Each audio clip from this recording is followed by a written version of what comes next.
Beyond that, I also have some special guests here that we should recognize and honor. We have with us the president of the AFT, Pat Paradiso. For those of you who don't know what AFT is, that's the American Federation of Teachers, and Pat is the president of the Perth Amboy chapter.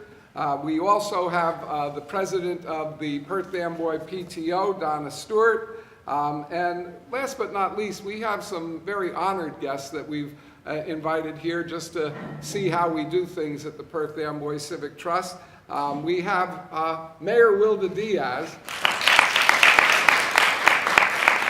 Thank you, Mayor. And Councilman Joel Pabon.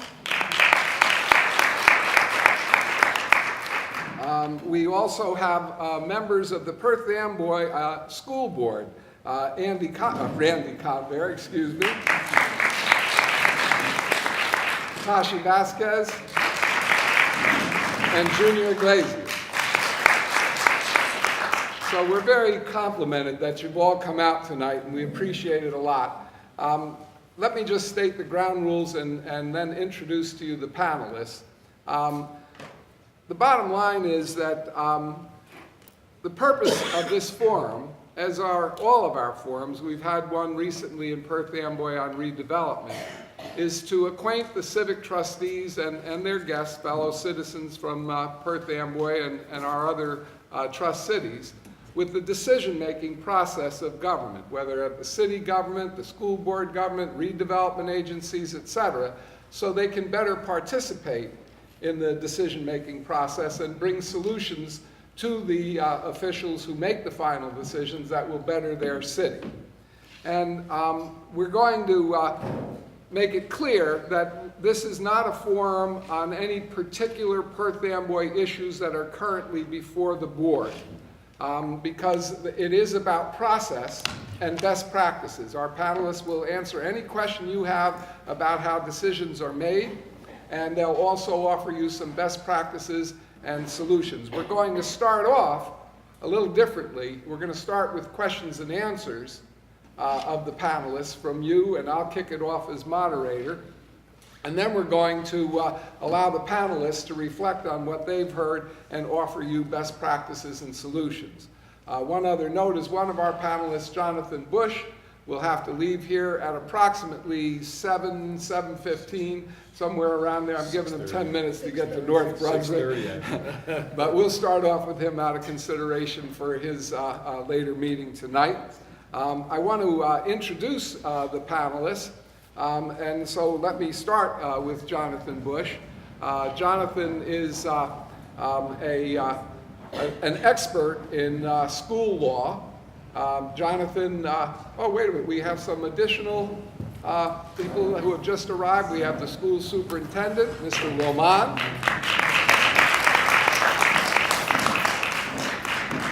And do we have Vivian?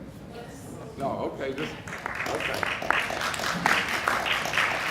So, as we said, the forum will be on the process of decision-making on various issues, and will not address specific issues before the board. So if you do raise a specific issue before the board, I'm going to have to rule you out of order.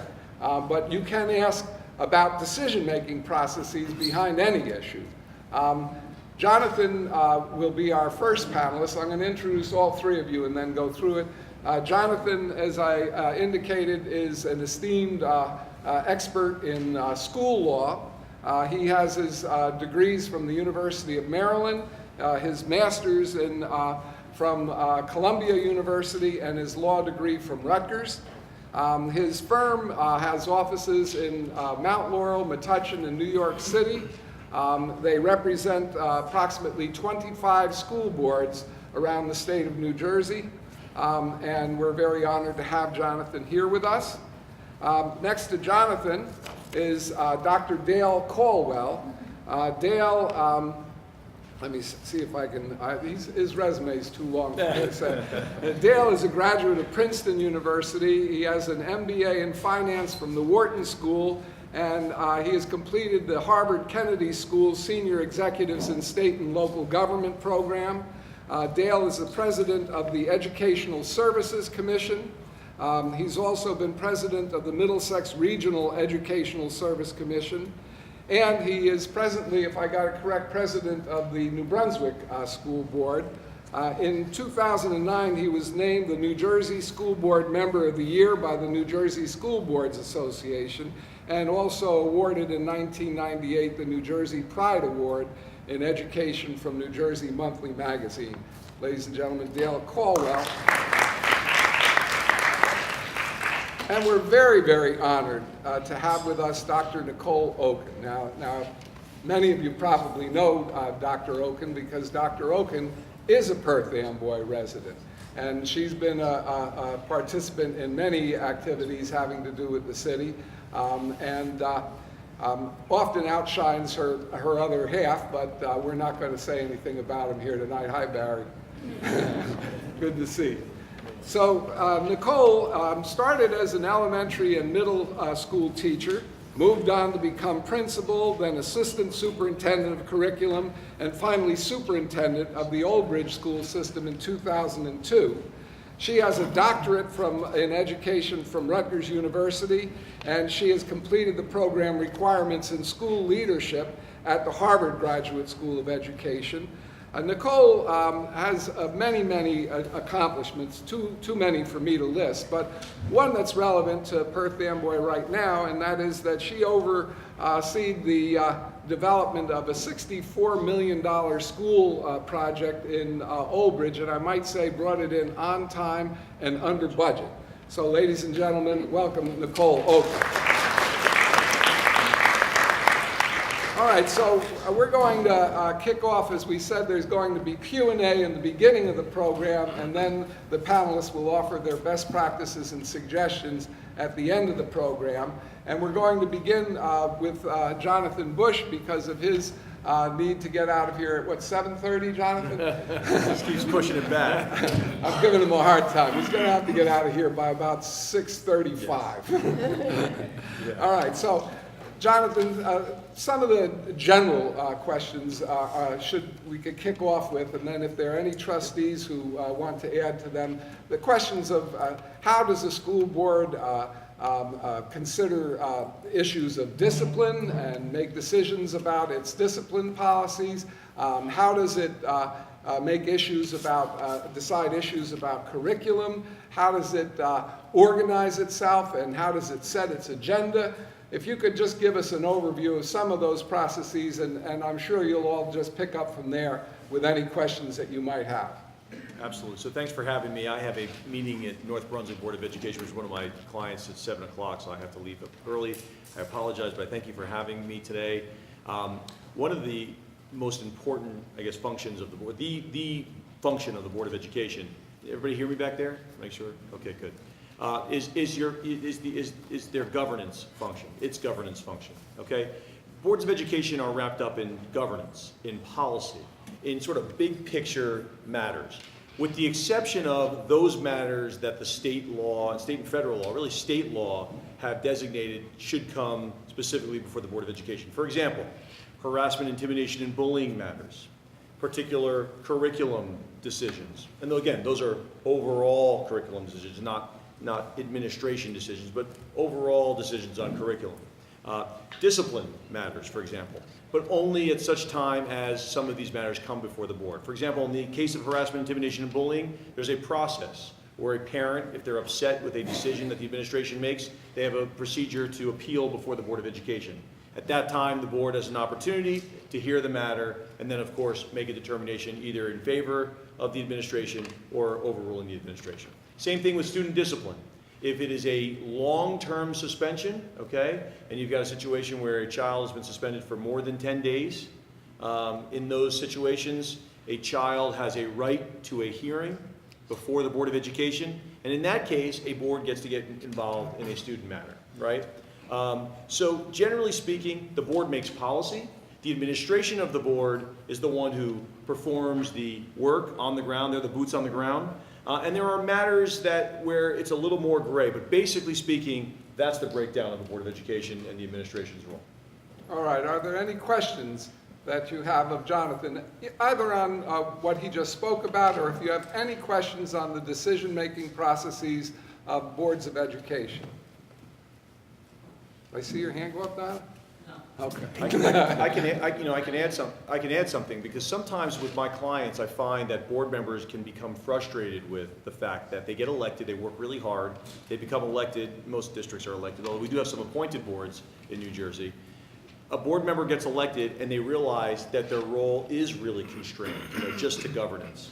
And it's right at that moment where we have these conversations. I've had some recently as board members have just been sworn in this past January for districts that have their elections in November. And you have these conversations. They said, you mean I can't, go to the schools and talk to them about hiring decisions? You mean I can't just decide that, that this, that there should be an air conditioning in the gymnasium? I can't just, and the answer is no, you really can't. But let's talk about what your objectives are. And most times you hope in a given situation, the administration of the board is in line with the board members. And when you have that, generally speaking, you have a good system of a working relationship. And Nicole and I were talking earlier about how that's the best case scenario, where you have a situation where even if the board members can't do particular things by law, when they express particular desires, the administration finds a way to get it done. And that's, in an ideal world, how these things function. But again, sometimes, and that's when the lawyers come in, sometimes we're asked questions like, well, can a board member do this or that? And the answer is, as it always unfortunately is my profession, it depends. All right, any other questions at this time? I'll keep throwing questions at Jonathan unless you have questions to ask. That includes anyone who's here tonight. Hello, my name is Roisin Dowd. I'm a citizen and a guest of my friend Mark's here. I'm wondering about the delegation process. I understand that you're at the top of the tree and then you go down. And one particular thing that you mentioned was bullying, and where that delegation comes through from you down to the child, and how far down does it go as far as bullying and any kind of domestic situation? Well, the HIB process, we could have an entire forum on just HIB, and that's obviously not what we're here for tonight, but I could just tell you it's a good example of just governance, and it's sort of one of the exceptions to the rule, which is you don't get involved in administering schools. The statute allows for the procedure to, or requires that the procedure work as follows. A child is alleged to have bullied another child, okay? The investigation commences at the school level. The school issues a decision. That decision goes to the principal, or I should say from the principal to the administration, I should say upper administration. In most cases, it's to the superintendent of schools. The superintendent of schools then makes a determination as to whether any action should be taken at that school. Is there some sort of systemic problem? This statute was designed in response to the Tyler Clemente situation at Rutgers. And so you want to make sure there's no systemic issue overall. And then at that point, some determination is made as to whether or not bullying occurred or didn't occur. This process is separate and completely independent of questions of discipline, for example, which should be investigated and treated no matter what. Sometimes you have a very serious bullying issue, or I should say, not a very serious discipline issue that isn't bullying. And sometimes you have a bullying issue that isn't all that serious. A fourth grader calls another fourth grader. I had one case where a kid called another one a peanut butter and jelly sandwich, literally. It was determined to be bullying because the kid perceived the child as overweight, but there was, two fourth graders speak to each other that way. Often as school administrators, we say, come on kids, cut it out, and let's not do that again. And unless it becomes a pattern, you sort of, I don't say you let these things go, but you use it as a productive teaching moment. At that moment, if a parent or of the bullied or the victim or the bully is concerned with the determination either way, they have a right to appeal before the Board of Education. And at that moment, only at that moment, does the board have a right to hear the case, learn about the case, ask questions about the case, and make a determination which may or may not be different than the administration. But again, that's one statutory exception to the way this process normally works. Does that answer your question? A little. Okay, well, a follow-up question to that. citizens in the community wish to address an issue like bullying and suggest a policy that they think would improve the school conditions in respect to bullying, whom do they go to, and how does that process occur by which a policy, a best practice policy on bullying might be adopted? So there's an example of where the board does have authority, right? The board is a policy-making, governing body. The board has the ability to make general decisions about procedure, so long as they don't run afoul of state statute. Of course, they have to be consistent with state statute, but the board can make policy determinations about programming, for example. So if the superintendent of schools decides that there should be some programming in a particular school, a presentation, an outside provider to come in and provide training, for example, to staff or to kids, that's the kind of place where the board can obviously approve or not approve. And they have the right to ask if something's on the agenda. They have the right to either put something on the agenda, well, depending on what your bylaw says. And I had that conversation with Nicole earlier about whether or not, you know, when a matter gets to be placed on an agenda by board members versus the superintendent. That can be, again, that's a case-by-case basis, and it depends on what your bylaws say on that. But basically speaking, the board can make policy determinations, and that's exactly the type of role that the board member should be taking. Okay. Additional questions? Otherwise, I'll keep pumping Jonathan with questions until he has to leave. Yes. Jonathan, thank you so much for coming here.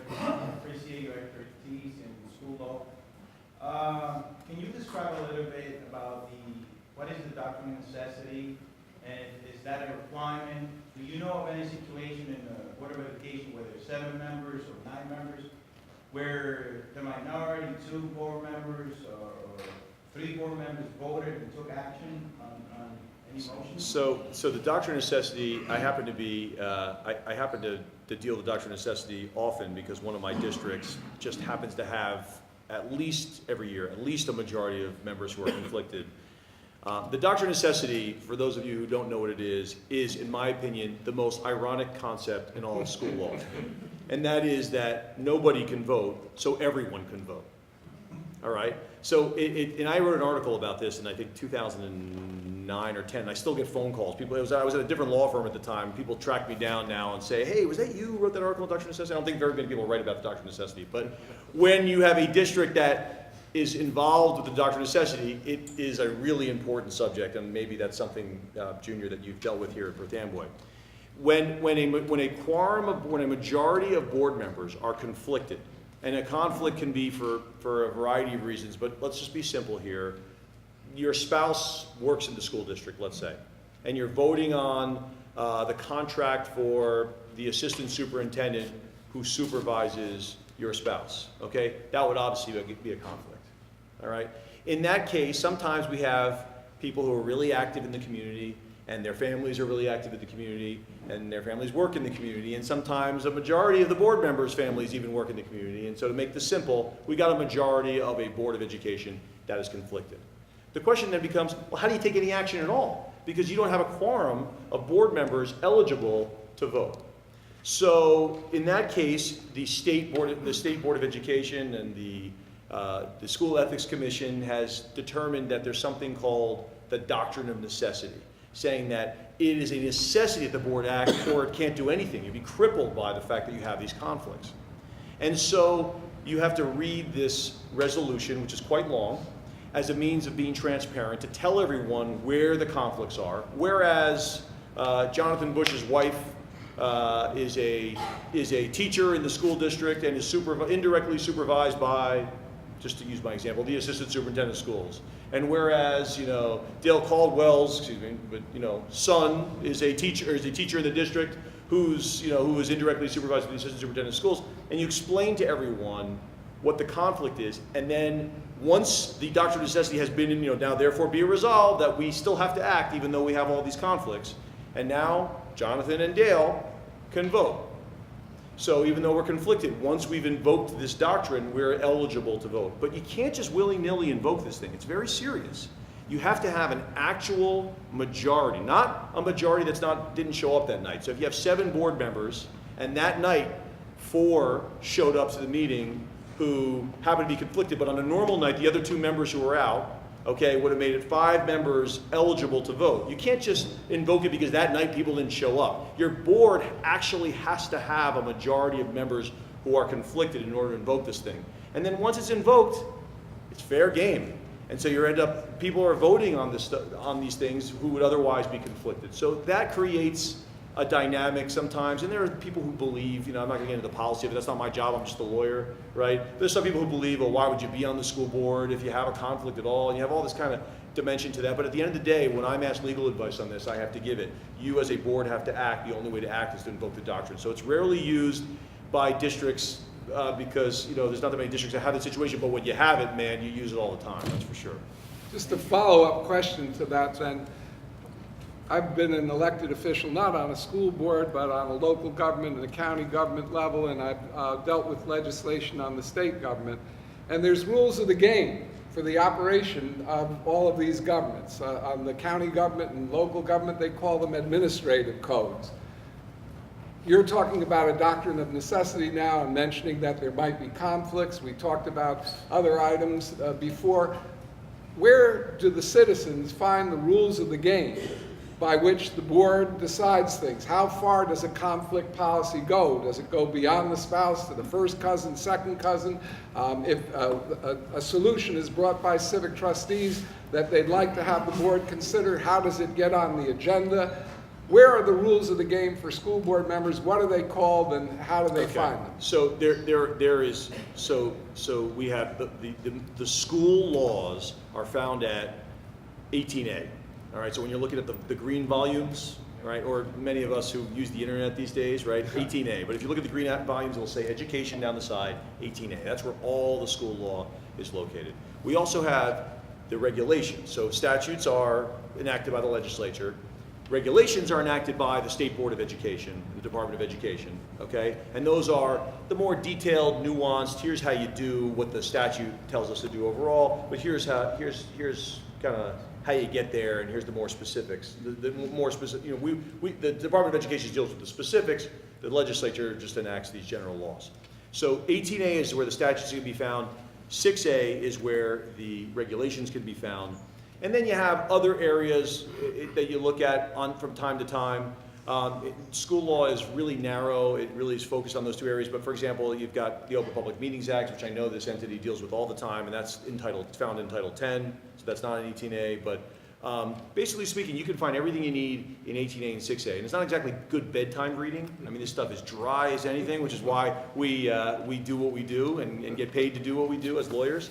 But it is. I'll tell you, there's certain areas. I mean, let's take Harry's example of ethics right now. Just take that by itself. If you're interested in ethics issues, okay, the School Ethics Commission has one of the best government websites I've ever seen. It compiles a list of all the advisory opinions that the School Ethics Commission has written. It has a list of all decisions that they've ever issued.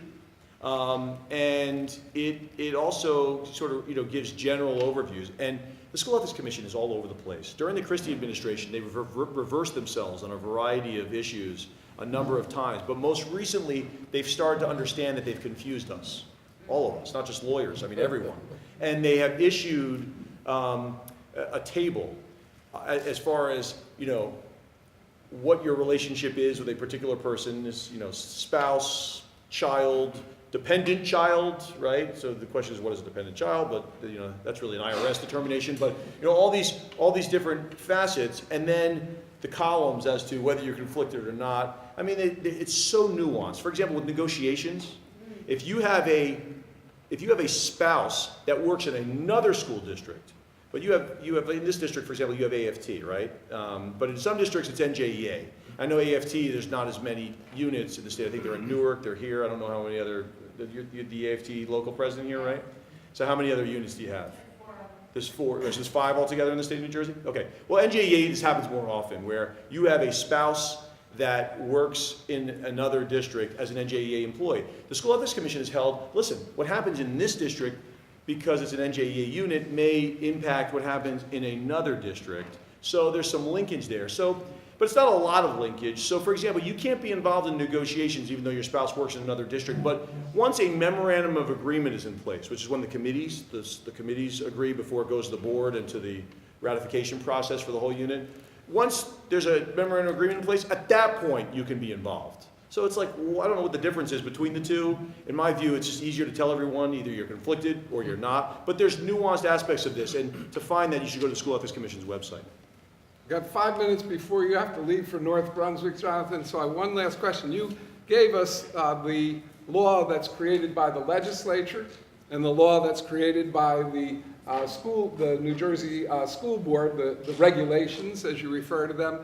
What about the law that governs the internal operation Right. of the Great. school board? That's a great point. What is that called and where is that found? So you have your, so you have your bylaws, and you have your policies, and you have your regulations or procedures. I don't know what you call them in your procedures. Okay, so here in Perth Amboy, you have bylaws, you have policies, and you have procedures, all right? Every district works differently, but let me tell you the general view. The bylaws are like the board's constitution. They can only be amended upon a 2/3 vote. You know, it's kind of like the state constitution, our state constitution with our, our process for amending the state constitution, or the, obviously, federal constitution, which hasn't had an amendment since the late 80s, I think, maybe early 1992, I think is the last time. So it's a really big deal to change a bylaw. And, it generally governs the way that you govern, just like the state, just like our Constitution does, okay? It talks about the process, the board president's role, the way you elect your board officers, the way in which matters are placed on the agenda, just the governance stuff, how long people have to comment during public comment, if there's a restriction.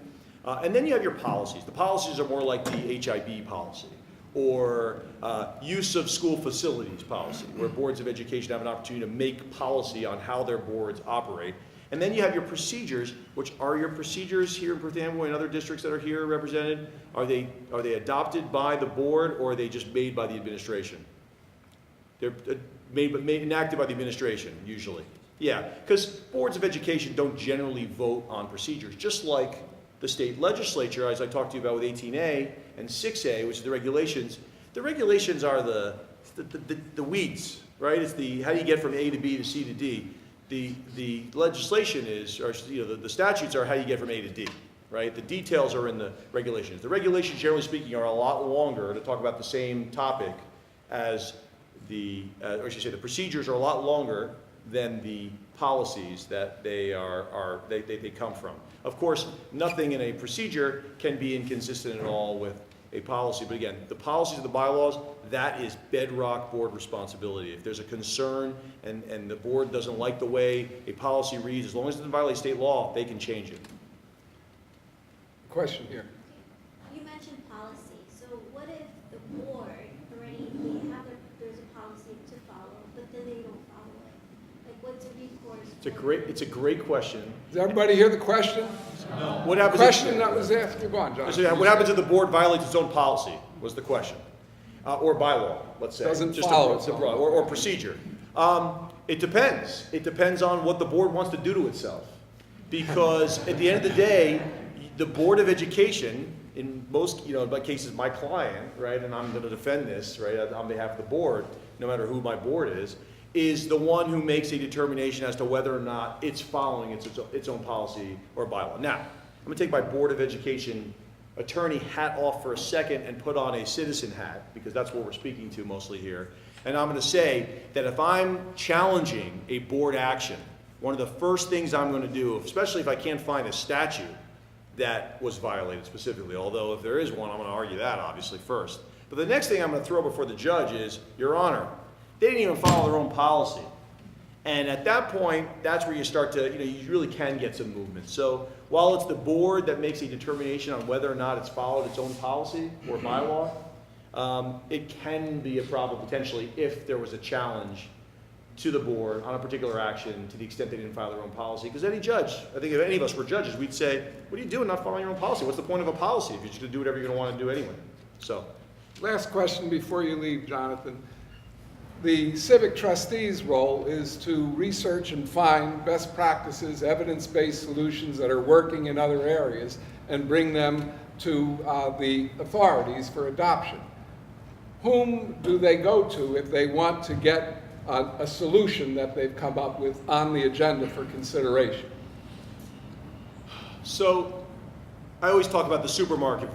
My board members always relate to this when I say, you know, when you're stopped at the supermarket, because that's what happens. You know, you're in a community, a local community, you end up getting stopped at the supermarket and asked, so what about doing this? Or, you know, and that's really where board members end up coming up with their ideas, and they end up having these meetings with constituents. Board members are able to speak to constituents about policy-making decisions and matters, things like that. But because of all these rules on ethics, you have to be really careful on what you commit to. So as a citizen, I would say that emailing board members collectively or individually is a really good idea. What the board members do with that information is, you know, obviously community dependent, but typically speaking, they forward that stuff over to their business administrator to place on the agenda or to the committee structure, whatever the case may be. But look, and I don't know how it is in the communities that are represented in this room tonight. I will tell you that as a Board of Education attorney, that coming to the microphone at a board meeting, while you may feel sometimes like you're being ignored, all right, like people aren't listening to you, that people are brushing you aside, that they're, you know, checking out their cell phones while you're talking, it has a significant impact. Because if you think about the role of a Board of Education member or any other elected official, they only have a limited time to really access the public in their role as elected official. And if some of that time is taken up by you saying something in their face, whether it's the supermarket or whether it's public comment or whether it's an email, you're getting their attention. Now, they may not agree with you, and that may make you feel like you're being ignored, but I can tell you, especially the Board of Education, which is not generally speaking, not as political as the municipal side, okay, and I know that varies from place to place. People are generally more interested in hearing what people have to say. So that's my observation as somebody who represents, you know, 25 or so districts in 13 counties across the state. Come to the microphone, talk to your board members. You're supposed to access them. They can't promise you much because people like me who work for them will tell them, be careful, I don't want you to get in trouble. But by hearing it, by them forwarding it to the superintendent, by them talking about it in policy committee or in curriculum committee, that's where, as they say, the sausage is made, and that's how you can get something done. Jonathan, we don't want you to have an accident going to North Brunswick. Thank you. But we want everyone here to recognize that he's given us his time, and we want to thank him very much.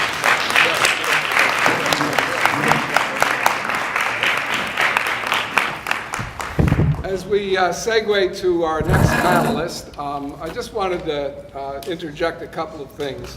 One, all the panelists who are before you tonight are members of the Law and Policy Task Force of the Citizens Campaign.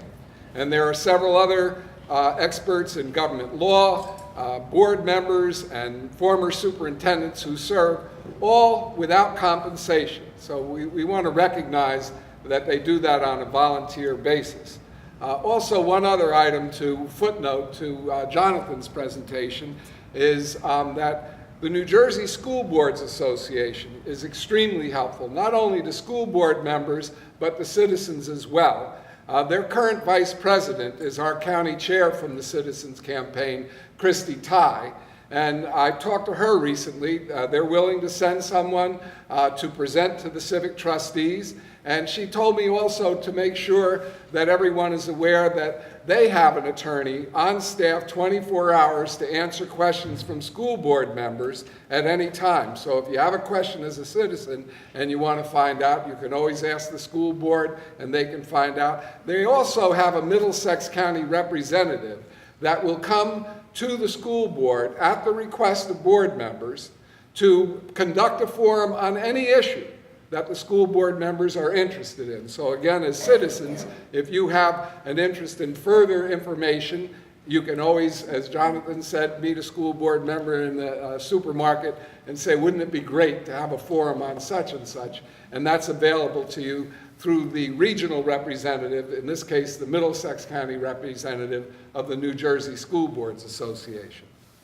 So, without further ado, we'll move to our next panelist. Now, I would have gone ladies first, so I apologize, Nicole, but Jonathan had that excuse that he had to get out of here. So we're going to hear from Nicole Oken. And just to kick it off so that you can think of questions you might want to ask of Nicole, I would ask Nicole, when does an agenda go public? You were a superintendent, and when does the public find out, when do the board members find out what's on an agenda so that citizens can participate? Okay. Usually your monthly board agendas in most school districts go out on a Friday in a board packet, and the superintendent would give to the board any informational items along with the board agenda that's been compiled with the school business official, many times the assistant superintendent. If there are personnel matters, they're all included. And I believe Perth Amboy is about 4 square miles.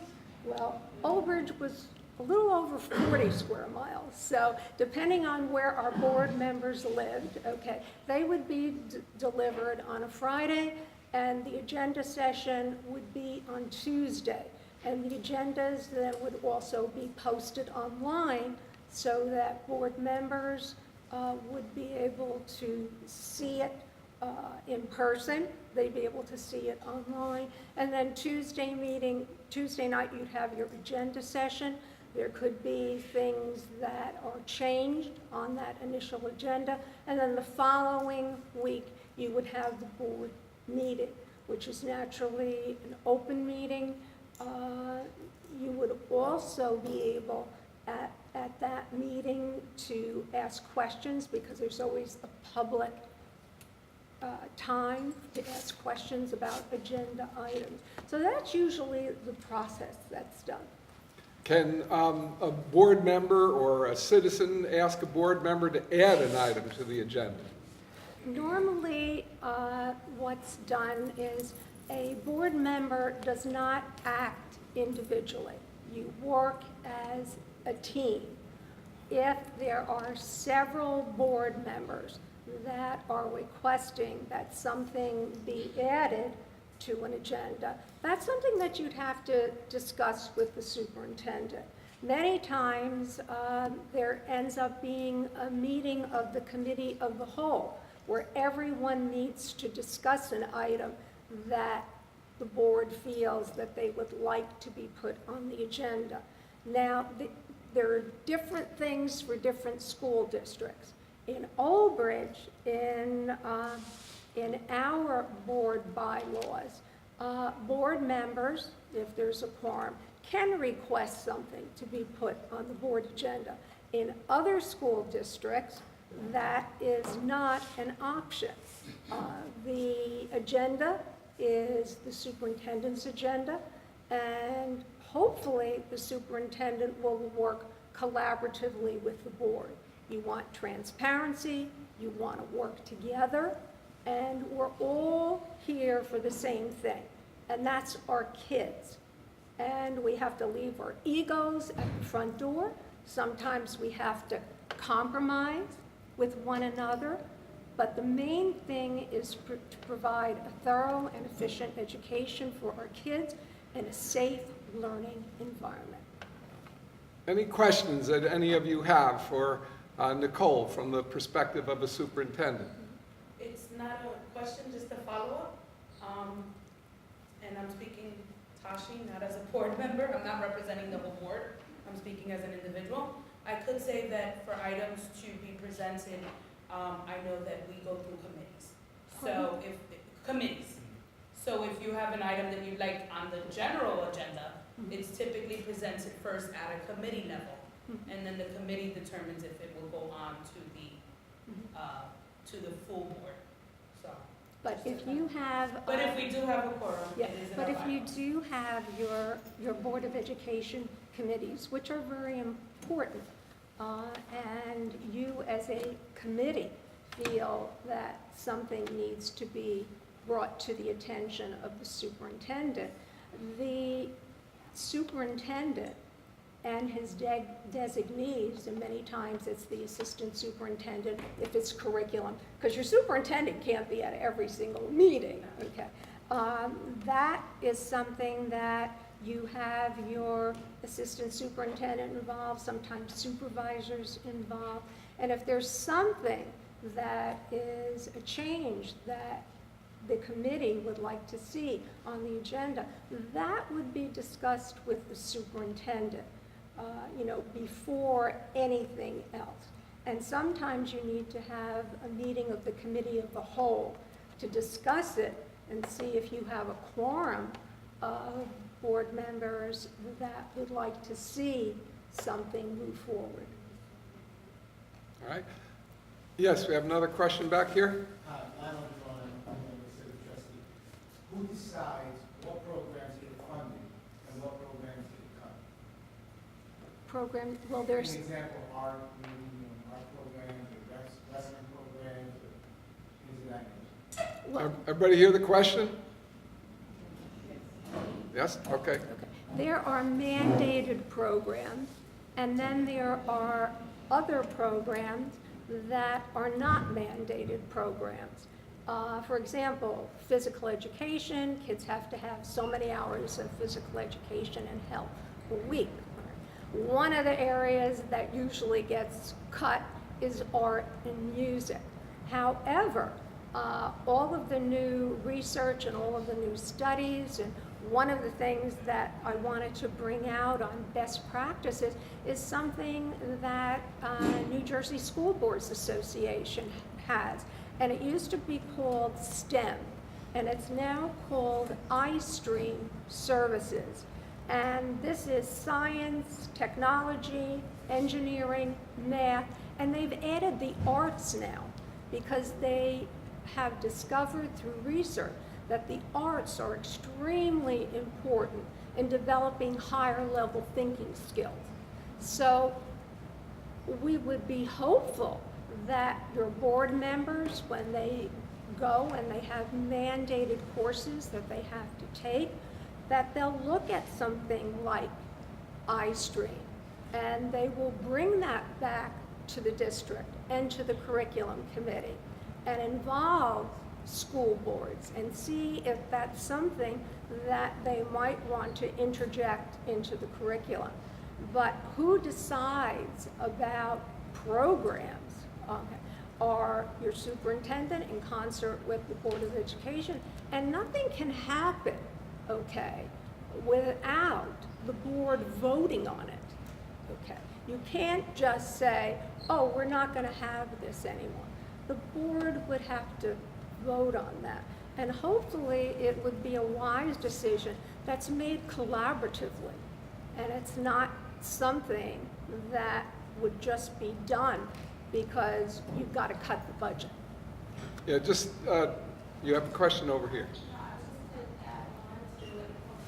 Can you say a little louder, please? It also depends on the status of your school, what your designation of your school is about what funding you have, because the schools have different levels of designation.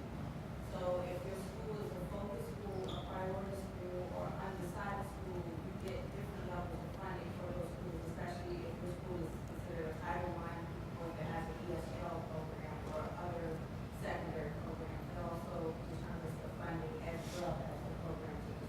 Thank you, Dana. Dana is a member of the Trenton Civic Trust, and we thank her for that. You know, it basically goes back to what Jonathan says. If it's controlled by the law, then that's not something that the school board's going to vote on. That's the legislature. If it's controlled by the State Board of Education, that's not something that the school board can vote on.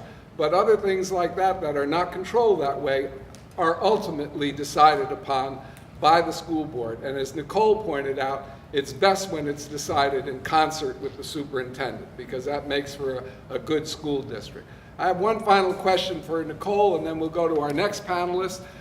Nicole oversaw, as we said before, the construction of $63 million worth of buildings in the Old Bridge School District, and was cited for her success in bringing it in under budget and on time. We're about to go into a major construction here. So what is the way that a school district can best involve its citizens in the development of any school capital programs? capital projects, one of the biggest tasks that any superintendent is going to have to deal with. And your superintendent, I believe you're building a new high school? Yeah, so it is an awesome challenge, and I'm available if you need any help, okay?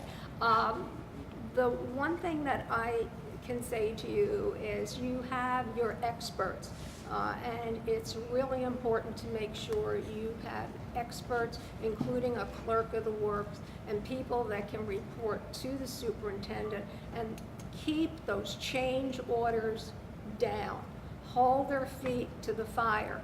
I think when we were doing our construction projects and we had $64 million, I never spent so much money at Dunkin' Donuts and wearing a hard hat in my entire life, because on the weekends, so that we would open on time, and I have to say it wasn't pretty, but we did it. It was going there on Saturdays and Sundays with a hard hat on and coffee, saying, come on guys, we gotta open. We got to make sure the kids are here in September. And they said we weren't going to do it, but we did do it because we all came together, we worked together. But you have to, on a weekly basis, go over line by line what's going on, and the superintendent has to have people that he really trusts and feels he can depend on. And that could be his school business administrator and hiring the correct people to make sure that you don't go over budget, because it's very, very easy to do.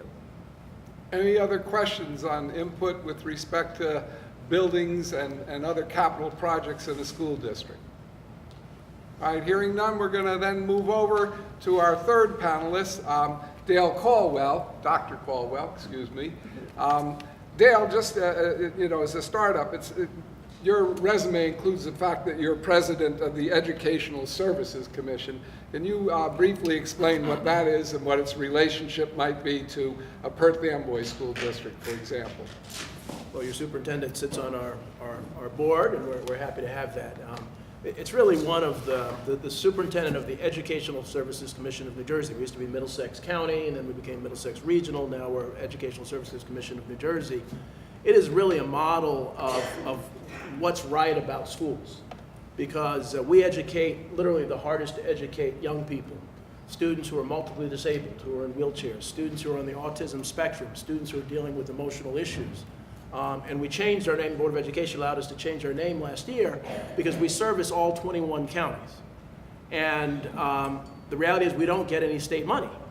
Our money comes from districts sending students to the Educational Services Commission of New Jersey. So Mark and I like to say, people can vote with their feet. So if we're not doing our job, then we'll start losing revenue. And Mark has been a model of communication. He is open to every superintendent. He is open to every board member. And really, we talked about building. One of the things we're most proud of is we had the first LEED Platinum certified school building in the state of New Jersey. And so on Cheesequake Road in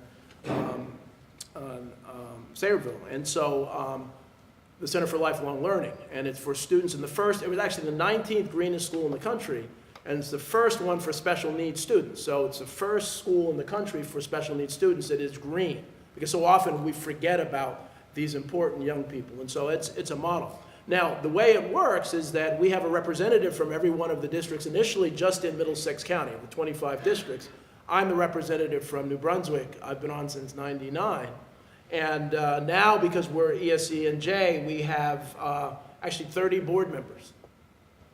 So I tease the superintendent, if you think it's bad with 9 board members, imagine having 30 board members. But it's actually, every board member understands that the focus of this. And so I would encourage, and Mark is open to having tours through there, to really see the dedication of the teachers. Because so often, many of our students are sitting in a wheelchair, and if they move their finger, that's an amazing day, and the teachers are excited about that.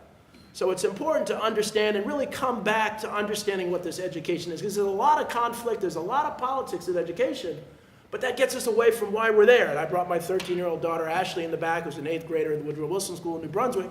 That's why we're here, and these young people here. And so often it's easy to forget that. How does the school district best make use of your services in a cost-effective way? Well, one of the things that we like to say is that so often there are a number of private providers. And the ESC&J is very proud that we're about 50%, probably 60% of the cost for the same services of private providers. And one of the messages we like to get out to the community is so often in society we're thought to think that if it's more expensive, it must be better. Well, the reality in this case, and there are instances when the privates are better because there are very specific needs that young people need. But other than that, just because you're a parent, you need to really look and go to the school before you make a decision based on cost. And that could save the district tens of millions of dollars of sending them to the commission as opposed to a private provider because they're $90,000 and we're $60,000. So again, one of the realities, and what I was going to say earlier, I agree with Jonathan, he's been a good friend for a while, is that it's important to speak up at board meetings. But one of the things that I say as president of the New Brunswick board is it's important to go to the superintendent. It doesn't make sense to bring an issue up for the first time before the board and the superintendent doesn't know what's going on. As a board, we can't do anything for you. It's a waste of your time, it's a waste of our time. Now, when you go to the superintendent and they can't handle the issue, then you come to the board and say, well, we've approached the superintendent, we weren't able to get a resolution there, what's the opinion? And we'll take that under advisement and figure out, and we'll ask what's going on. But it really is a waste of time if you've not talked to the staff. And the other thing, and then I'll shut up and take some questions, is, and I'm in consulting, so we do everything from, we're doing superintendent searches now in Patterson, in Teaneck. I just did one in Lynchburg, Virginia. We did the New York City, I have a consulting firm, New York City Early Childhood. And so I'm used to working with organizations. And one of the things that we as board members need to remember, as residents need to remember, even as superintendents need to remember, is that we know what we know. And it's important to bring up our issues. It's important to ask questions, but we have to remember that as a board member, I'm not there every day. I have ideas as to what works, and it looks like it looks like she's doing a bad job. It's wrong for me to try to be a personnel director. I'm not there every day. But it's right for citizens to come and ask questions, but citizens have to understand they're not there every day. And so often if decisions are made and it sounds like they're stupid decisions, it sounds like they're heartless decisions, we've got to be sensitive to all of the details as to why that happened and be very patient. And as a consultant, I see that's where the big mistakes are, that we think that we know more than the people that are doing it day to day. And I'm telling you, 90% of the people I've met in education are there for the kids. They're doing it for the right reason. They're not trying to hurt anybody. They're not trying to do that. So I often try to give the benefit of the doubt where I can. Any questions of Dale? Yes, from one of our student leaders here. I'm Dina Sonstek, and I'm a part of the American Leaders Such as 25 Precious Friends Foundation. And I was wondering, does the board decide what days state testing, like for example, PARC, is done in their district? Now, what grade are you in? I'm in 11th grade. 11th grade. Oh, good. You're getting ready for college. So the state, and now I was at the inauguration yesterday. Yeah, you know, we have this new governor here. So, and I was at the ball the next day, and what I'm hearing is that urban communities are actually really important to this governor. And testing is really important. So we're going to try to see how effective testing is and those kinds of things. So when you talk about statewide tests, I just did my dissertation about the effectiveness or ineffectiveness of using statewide tests as high stakes. But that is often an operational decision. The board will have to approve their costs that go with it, unfortunately. And so what happens is, as a board member, I can say, well, we need to do it on the third Tuesday in February. What do I know? There are a whole bunch of other things, teacher availability, other things. So it wouldn't make sense for me as a board member to make that operational decision. And so that's a really good question, because so often you can go to the board member and say, this is a bad day. This is a holiday for Martians. You know, it's a Martian holiday, so we shouldn't have it on the Martian holiday. So then the board member can go to the superintendent and say, why are you putting it on the Martian holiday? And then we can have a discussion and maybe make a change, but we have to rely on the superintendent. The most important, and Jonathan didn't say this, the most important job of a board member is hiring a superintendent. And so you put a lot of time into hiring a superintendent so that you have to trust what they do. You should question them, you should ask for reports, you should say, our goal, we should set, boards need to set, and boards don't do that enough in New Jersey, is to really set strategic goals. So when someone comes here, You say, these are our 5-year goals, these are our 1-year goals, and the board holds people accountable and say, give us a report. Where are we with student academic scores? Where are we financially? That's the role of the board, but we really shouldn't be involved in those day-to-day decisions, but we can ask questions about it. Great question. Any other questions of Dale? Do you have any best practices, putting on your hat, Dale, as a New Brunswick school board president? Just pick one that you might share with us, because it's the job of the civic trustees to look around the state and the nation, for that matter, to find best practices. It doesn't have to be a massive one, but something that we might want to consider. Well, there's one thing that's most important. So I've been a management consultant for 20 years. I've done all that. I used to be Deputy Commissioner, Department of Community Affairs. Every problem comes down to one thing. Every single problem, whether you're losing money on Wall Street or whether you have a problem, it's communication. It's communication. And so one of the things that you have to, and one of the reasons that Mark Finkelstein he is one of the best communicators. He over-communicates. And so when there are problems, odds are that there are two people coming at different things. They probably both care about the kids, but they're arguing because you should see it my way. So one of the things is I try, before you get upset, try to communicate one more time and say, well, why are you doing that? Can you explain? And listen. And so that's my one thing. If we put communication out more, we would have many fewer problems in school districts. Any other questions of Dale? Dr. Dale Caldwell. I keep forgetting that. We got one here. By statute, qualifications for a person to become a board member, who selects superintendents, who values, do they have to be educated, do they have to have financial experience, curriculum experience? Can you repeat the question for everyone? Yeah, so the question is a very good question. What are the qualifications of becoming a board member to make these very, very important decisions? Now, really, the only qualification I know, and we'll see if that changes, relate to legal requirements, meaning that if you violated the law in certain ways, you're not qualified. Otherwise, you're qualified if you're over 18. And so, but one of the other things, the other message is, too, humility is really, really important. Being humble, realizing what you know and what you don't know. Doesn't matter how. I have all sorts of education. I've been to a million places. But the thing I learned at Princeton and Wharton and Seton Hall is I don't know everything. I'm dumber than I thought I was. And I give an example. People say, oh, you went to Princeton, so you must be really smart. I say, well, I was good in math, and I was great in tennis, and I went to Princeton, and one of my classmates won the math Olympics. He was #1 in the world in math. So I wasn't so good in math. And I was #4 in Connecticut in tennis, and so our team was #5 in the country. And so we had a guy that used to beat the equal with McEnroe. I was humbled in tennis. So going to those schools, you start to realize that the higher you are in a position, there's old I think Chinese saying, the bamboo, what was it? The taller the bamboo, the deeper it bends. The bigger your name, the bigger you have on your name, the more you want to listen to constituents. I think that's probably the best advice that we had tonight.